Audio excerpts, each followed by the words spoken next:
성경 우리 보시겠습니다.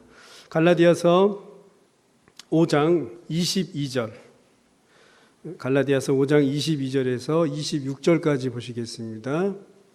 갈라디아서 5장 22절에서 26절까지 보시겠습니다. 교독하시겠습니다. 제가 먼저 읽겠습니다. 오직 성령의 열매는 사랑과 희락과 화평과 오래 참음과 자비와 양성과 충성과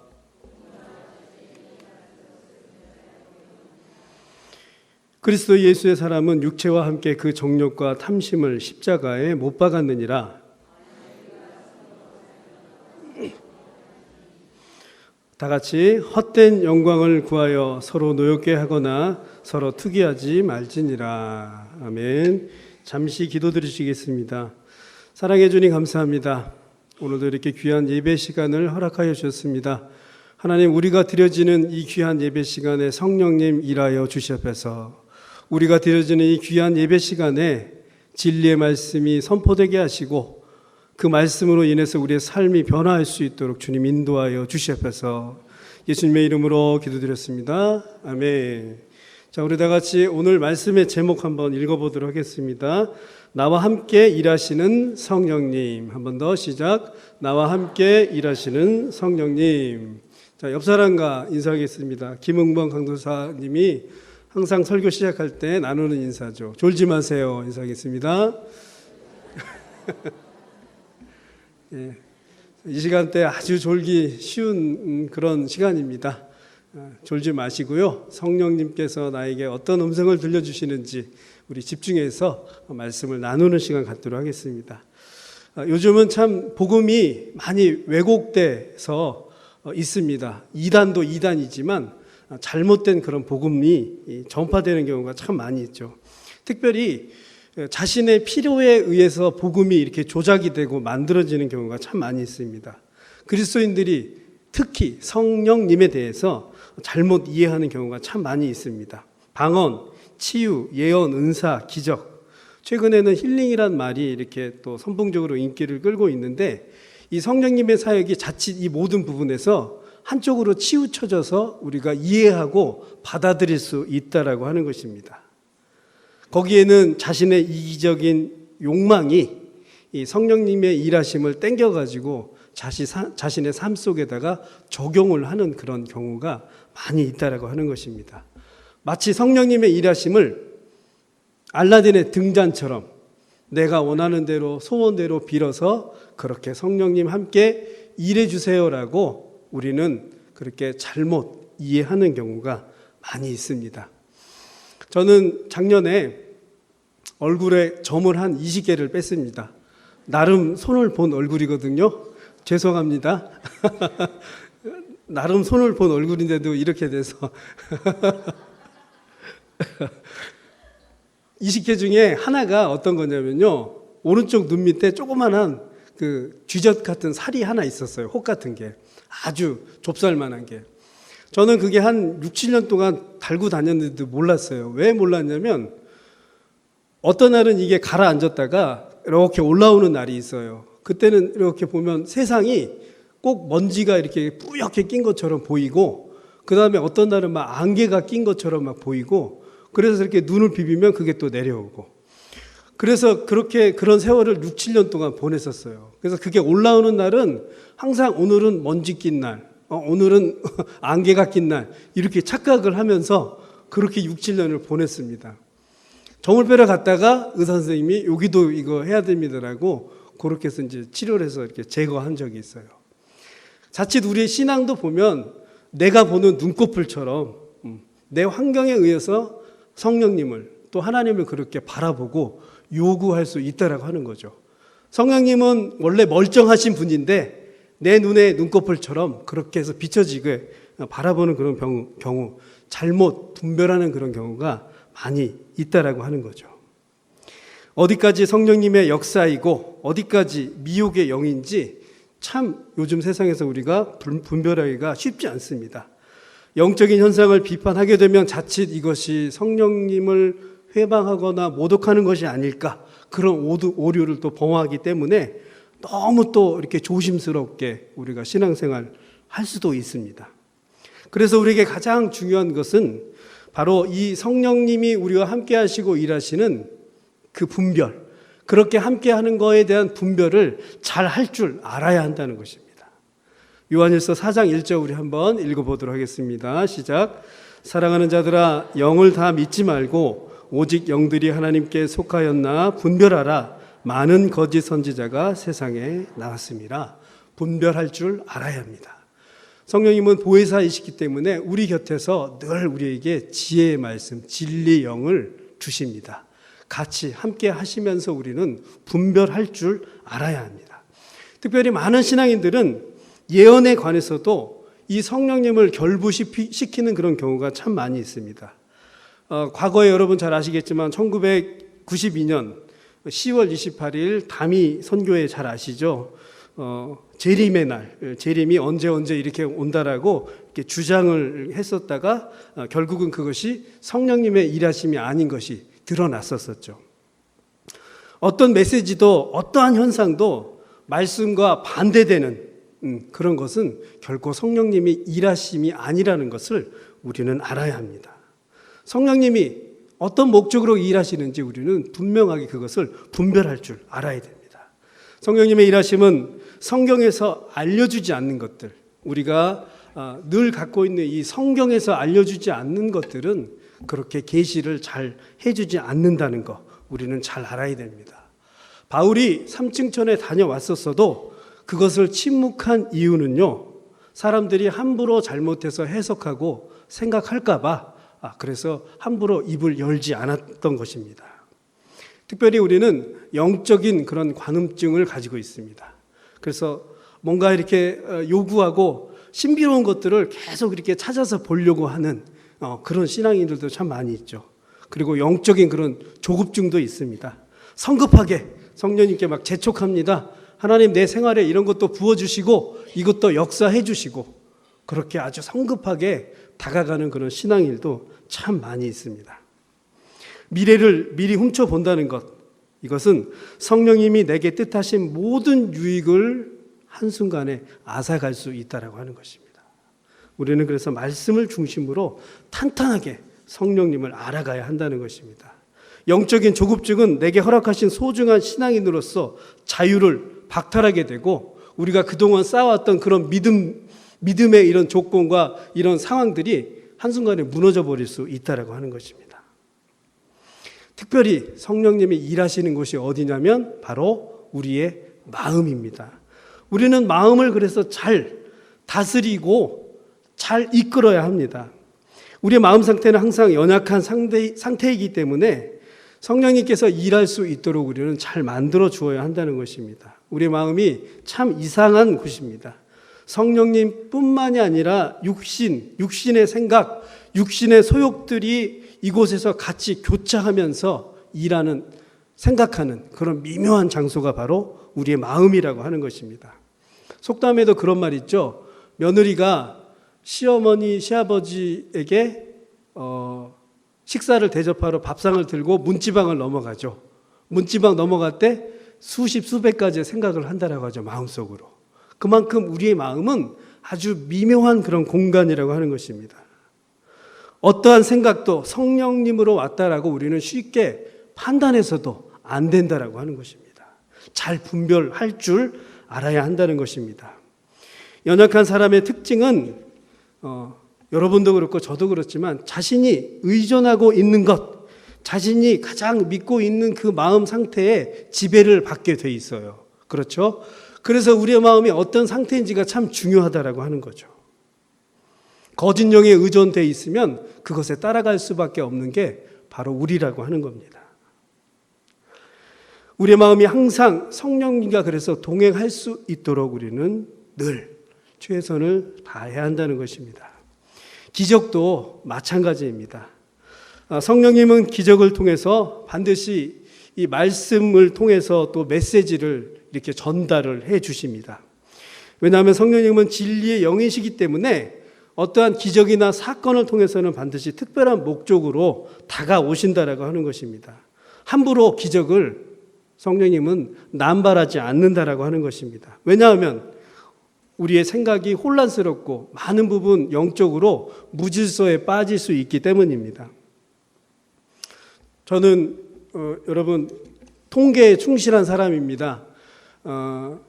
운전면허증을 따고 6개월 때 가장 사고가 많이 난다고 그렇게 하는데요. 제가 운전면허증을 따고 6개월 때 삼중 추돌을 경부고속도로에서 냈습니다. 직접 통계를 확인한 사람입니다. 창문은 열고요. 토요일 날 오후 한 2시쯤 됐는데 밥 먹고 구름을 이렇게 보면서 야 멋있다 하고 가다서다 계속 반복하니까 그렇게 하다가 제가 이제 운전 좀 잘하니까 6개월이니까 하다가 삼중 추돌을 내버렸어요. 그때 이제 충격이 좀 컸죠. 아, 내가 사고를 냈구나. 기도하면서 이런 생각도 해봤어요. 성령님이 파란 옷을 입고 빨간 망토를 두르고 성령님이니까 S자를 딱 가슴에 두르시고 오셔서 제 차를 사고 직전에 딱 막아주시면 얼마나 좋을까 이런 생각을 예전에 한번 해본 적이 있었습니다. 근데 여러분 보세요. 만약 진짜로 성령님이 그렇게 해서 기적을 제 앞에서 보여주셨다면 저는 그날 이후로 어떻게 운전하죠? 열중시하고 운전하겠죠. 그죠? 엑셀만 밟고 알아서 성령님이 다 해주시겠다고. 성령님은 절대 기적을 남발하시는 그런 분이 아니십니다. 함부로 그렇게 남발하지 않습니다. 왜냐하면 우리는 하나님이 정해주신 이 창조 질서 속에서 살아가고 있기 때문입니다. 그것을 이런 기적들을 통해서 무너뜨리지 않으시는 분이라고 하는 것입니다. 그래서 많은 부분 여러분 내 앞에 뭔가 이렇게 기적들이 안 나타나는 것에 대해서는 반드시 하나님의 그런 크신 뜻이 있다는 것을 아셔야 한다는 것입니다. 성경을 보면 예수님도 이 나사로를 살리신 그 초자연적인 기적을 이 성경에 이렇게 나타내 주셨습니다. 그런데 이 기적을 나타나 주시고 난 이후에 이상한 특징이 뭐냐면 오히려 가까이 있던 유대인들의 마음이 더 강팍해졌습니다. 야, 예수님께서 죽은 나사로를 살리셨다라고 그들의 눈이 환해지고 믿음이 더 굳세지는 것이 아니고 오히려 더 강팍해졌다라고 성경은 말하고 있습니다. 그래서 그 이후부터 주님은 기적과 이사 대신에 자신의 고난과 십자가를 더 부각시켜서 사역을 하셨습니다. 죄인들의 심령을 변화시키고 사랑과 순종으로 이끄는 것이 기적과 이사가 아니라 십자가만이 유일한 것이다라고 하기 때문에 예수님의 사역 후반에서는 십자가만 그렇게 강조를 했던 것입니다. 기적이 남발하다 그래서 결국 그것이 좋은 게 아니라는 것입니다. 이것은 비단 나사로뿐만이 아니었습니다. 바로 사도 바울에게서도 나타났습니다. 유대인들에게 알 수 없는 표적과 기사만이 성령의 일하심이 아니다라고 이 사도 바울은 유대인들에게 강조를 했습니다. 그러면서 그들에게 이렇게 말합니다. 고린도전서 1장 18절 우리 한번 읽어보겠습니다. 시작.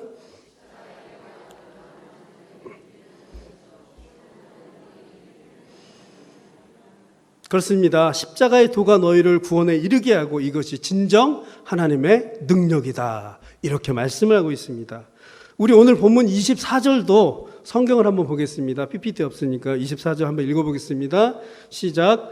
그리스도 예수의 사람들은 육체와 함께 그 정욕과 탐심을 십자가에 못 박았느니라. 십자가의 능력이 무엇보다도 우선이고 중요하다라고 하는 것을 성경은 말해주고 있습니다. 자, 그렇다면 성령님이 우리와 함께 일하시는 그 본질이 무엇인지 우리 한번 살펴보도록 하겠습니다. 성령님이 나와 함께 하면 저를 한번 따라 하시겠습니다. 내가 세상에서 해야 할 사명에 대해 눈뜨게 하신다. 성령님이 우리와 함께 하면 그리고 여러분과 함께 하면요, 내가 세상에서 해야 할 사명에 대해서 눈을 뜨게 하시는 분이 바로 성령님이시라고 하는 것입니다. 예수님도 사역 처음을 시작하실 때 성령의 인도함으로 사역을 시작했습니다. 누가복음 4장 18절 19절 우리 한번 읽어보겠습니다. 시작. 주의 성령이 내게 임하였으니 이는 가난한 자에게 복음을 전하게 하시려고 내게 기름을 부으시고 나를 보내사 포로된 자에게 자유를, 눈먼 자에게 다시 보게 함을 전파하며 눌린 자를 자유롭게 하고 주의 은혜를 전파하게 하려 하심이라 하였더라. 아멘. 주의 성령이 내게 임하였으니, 예수님도 자신의 사역을 시작할 때 성령과 함께 그렇게 시작을 했다라고 하는 것입니다. 하나님의 영이 주님을 움직이고 있다는 것을 그렇게 선언하고 있는 것입니다. 성령의 이끌림을 그렇게 주님은 고백을 한 것입니다. 살아가는 성도 여러분, 우리가 세상에서 사명을 가지고 눈을 뜨게 하는 그런 가장 또 성령님의 본질의 가장 첫 번째는 뭐냐면 우리가 세상을 향해서 그 사명을 눈을 뜨게 하는 것입니다. 성령과 동행하면 그것들이 더 명백하게 보여진다라고 하는 것입니다. 그래서 우리가 살아갈 때는 늘 성령님과 동행해서 그렇게 살아가야 하는 것입니다. 특별히 우리가 오늘 이전의 본문도 그렇지만 육체의 소욕 때문에 성령의 일하심이 참 많이 그 장애를 얻게 됩니다. 우리 갈라디아서 5장 16절 17절 한번 읽어보도록 하겠습니다. 시작.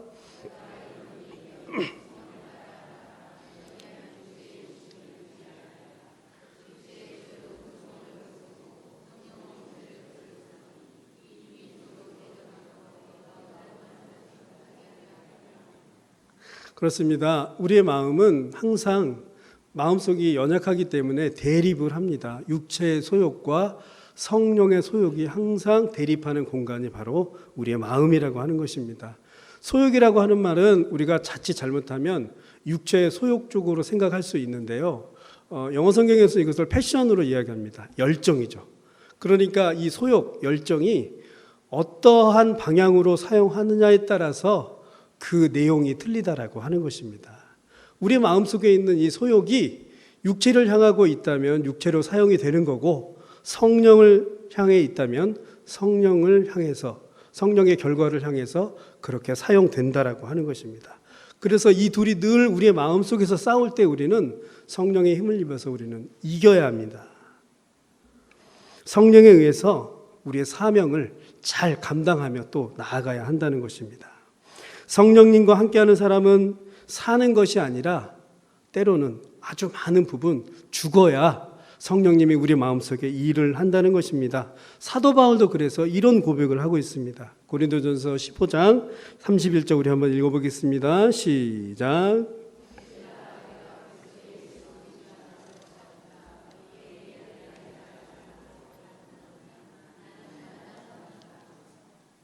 그렇습니다. 나는 날마다 죽노라라고 사도 바울은 고백을 하고 있습니다. 우리가 이 열정, 패션, 소욕 이것을 육체적으로 사용하지 않기 위해서 어떻게 해야 되죠? 나는 날마다 죽노라. 성령님과 함께함으로 내가 죽어야 성령의 소욕으로 그렇게 사용할 수 있다라고 하는 것입니다. 예수님이 광야에서 시험을 받으실 때도 성령에 이끌려서 받으셨다라고 합니다. 성령에 이끌려서. 성령에 이끌렸기 때문에 그 시험은 어떻게 됐죠? 승리하며 이겼다라고 하는 것입니다. 성령님과 함께하면 비로소 우리는 세상에서 어떻게 살아가야 할지에 대한 사명에 대해서 눈을 뜨게 되는데, 과연 그 사명은 무엇일까요? 오늘 본문에서 말해주고 있습니다. 바로 그것은 성령의 열매를 맺으며 살아가야 됩니다. 우리 한번 따라하겠습니다. 성령의 열매를 맺으며 살아가야 합니다. 성령님이 우리와 함께하는 것의 가장 큰 특징, 표징은 바로 성령의 열매인 것입니다. 특별히 성경의 많은 부분은 이 열매에 대해서 강조를 하고 있습니다. 한번 찾아볼까요? 우리 PPT 보겠습니다. 마태복음 3장 8절 시작. 회개에 합당한 열매를 맺고, 요한복음 15장 5절 읽겠습니다. 시작.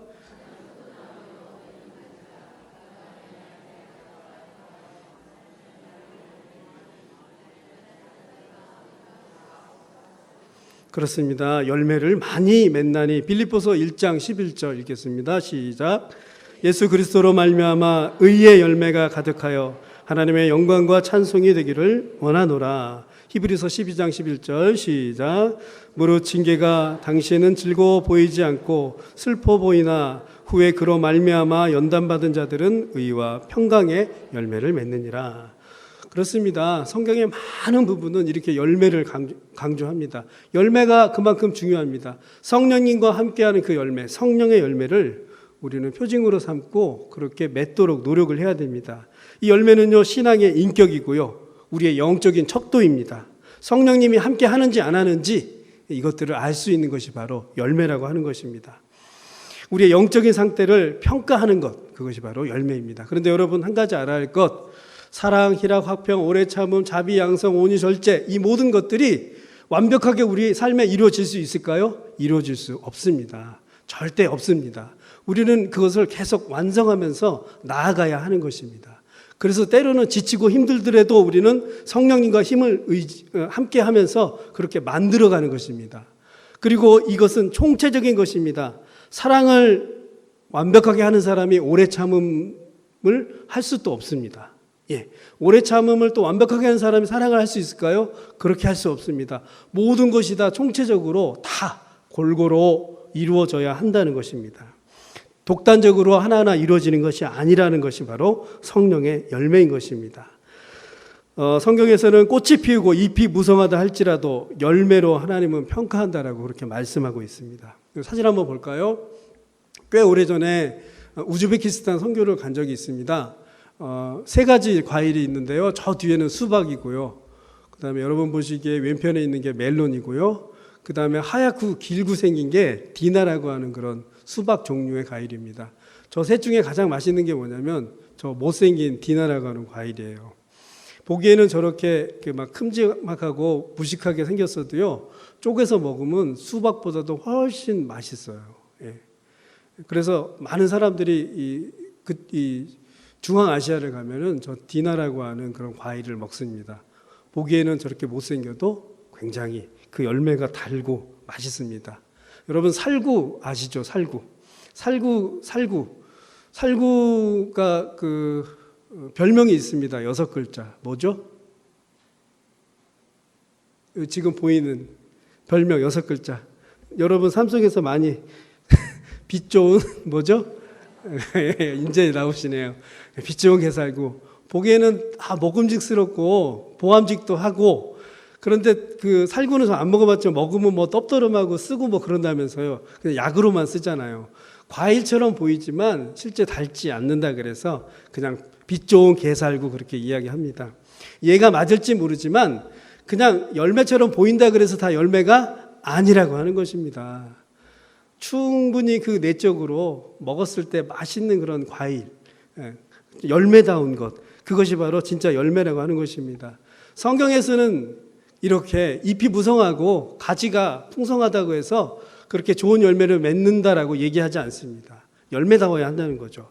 그래서 우리는 성령님과 구체적으로 늘 동행하면서 성령의 열매를 맺도록 노력을 해야 된다라고 하는 것입니다. 성령의 열매 주체는요, 여러분, 제가 아닙니다. 성령의 열매. 누가 주인이죠? 성령님이 주인이시라고 하는 것입니다. 성령님이 같이 함께 일하고 주인이 되었을 때 온전한 열매를 맺어간다라고 하는 것입니다. 성령 충만한 사람일수록요, 특별히 아주 큰 그 단점이 있습니다. 영적인 그런 전면전에 노출되어 있어요. 늘 공격을 받게 되어 있습니다. 아까도 말씀드렸지만 육체의 소욕에 끊임없이 우리는 고민하고 힘들어하는 그런 상황에 있습니다. 그래서 한마디로 성령의 열매를 맺어가는 사람들한테는 내 의지로 안 되는 그런 일들이 너무나도 많이 있습니다.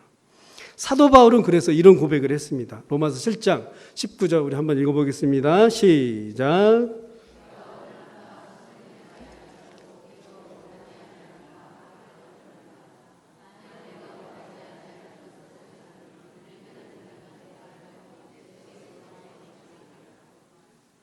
네, 그 다음 읽겠습니다.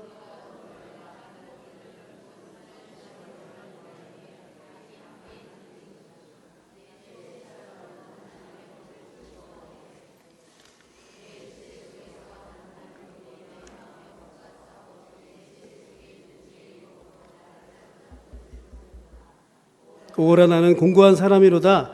이 사망의 몸에서 누가 나를 건져내랴. 하나님, 나는 공고한 사람입니다. 나 혼자는 할 수 없습니다. 라고 그렇게 고백할 때 주님이 그 안에서 이 일을 해 주신다고 하는 것입니다.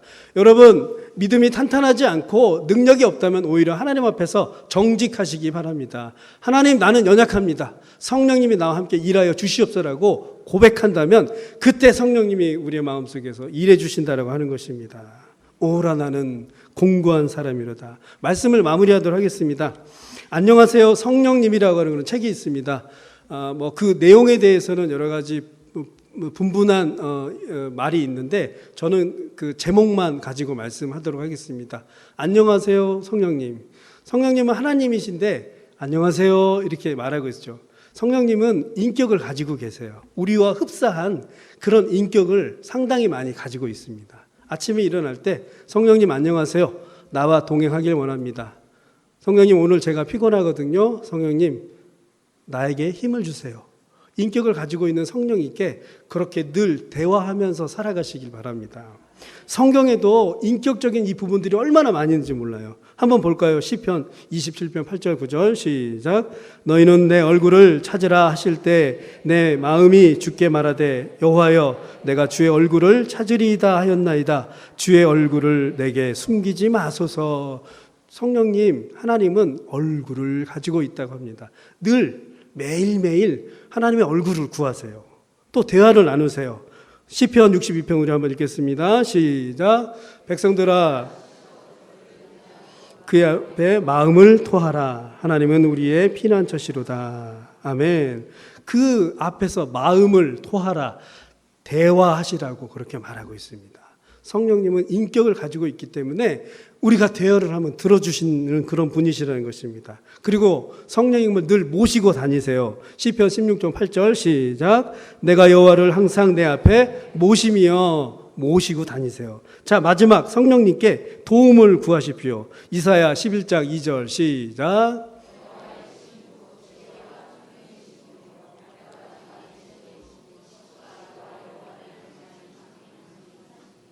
그렇습니다. 성령께 이렇게 도움을 구해야 됩니다. 베드로도 물 위에 빠졌을 때 주님께서 도움을 구하지 않았습니까? 도움을 구하셔야 됩니다. 성령님은 인격적인 분입니다. 그래서 여러분 매일매일 살아갈 때 대면하시기 바라고 대화하시기 바라고 모시고 다니시고 그리고 필요할 때 그때그때마다 도움을 청하십시오. 그러면 성령님께서 여러분에서 일해 주십니다. 그렇게 살아가는 저와 여러분이 되시기를 간절히 바라겠습니다.